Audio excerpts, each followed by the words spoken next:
Right, well, welcome back to the workshop. So I thought I'd give you an update on the progress of my two very different mandolins. So let me show you what I've been up to. So I'm at the stage now where I'm going to firstly glue the back onto the rim and then the soundboard. And you can see that I cut these little housing joints all the way around into the solid linings, and they take the ends of the braces, so everything's held in place securely. So that's going to be glued on, and then of course the soundboard.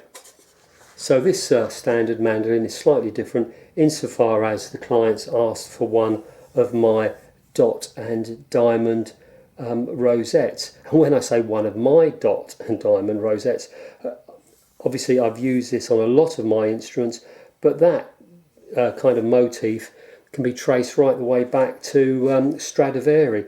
His guitar in the Ashmolean Museum has got this around the rosette, and his Helia violin, I think it's 1670s, it has this design all the way around the outside of the violin. And Amanda and I were lucky enough to see that in the Stradivari Museum in Cremona.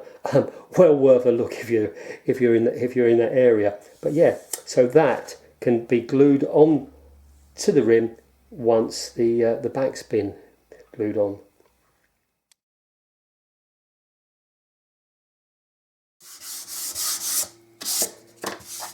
So you can see that I've just finished cleaning up the two plywood panels which close up the chambers. So the next step is to glue the back on, and you can see that I've cut out the recess here for the control panel, and of course I've cut it out at this stage, and that allows me to do this continuous grain control recess cover, which I really like.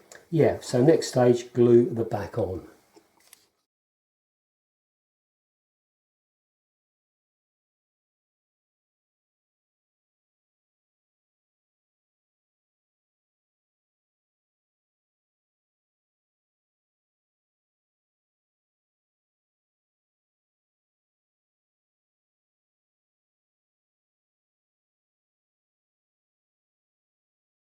One of the things I like to do before I glue the top on is to make sure that the pots and the switches all fit, and you've got enough of the threaded part poking through so that you can get a nut on, but not too much so that it doesn't look very nice. And also you want to make sure that the knobs will sit down far enough.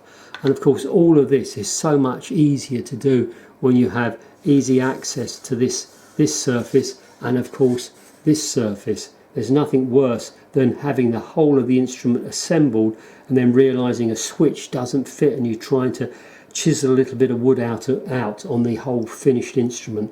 So yeah, time spent here is a real kind of game changer later on.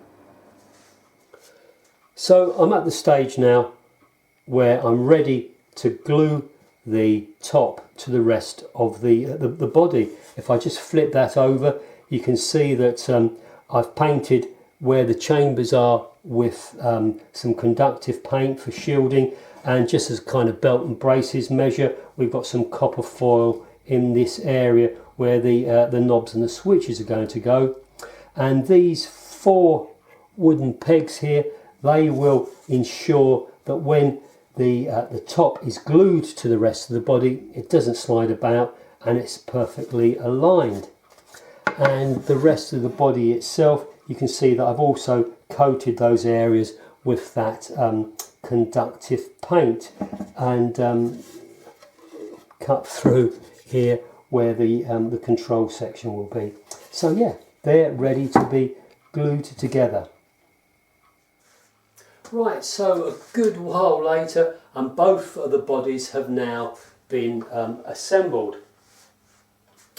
So here of course is the standard mandolin, albeit with the addition of this dot and diamond rosette and this lovely Adirondack or red spruce soundboard has obviously been now glued to the rim. And of course you can now see the rosewood back and sides, this lovely dark rich Indian rosewood.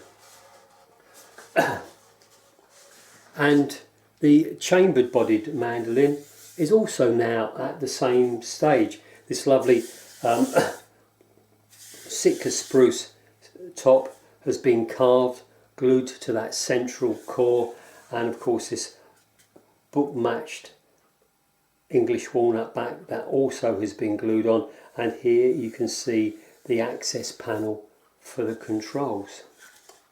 So yeah, that's both of the bodies now assembled. So the next step is for me to route a rebate around the leading edges on both of the instruments to take the purflings and the bindings. Now the bindings, I always like to make my own up, so I've got to prepare them out of this piece of maple, and this maple is from the same board as I've used for the neck, so everything's going to tie in and match. But yeah, that's for another time. So as always, I hope you found the video interesting, and thanks again for watching and for your continued support. So until the next time, you take care, and yeah, we'll see you soon. Cheers.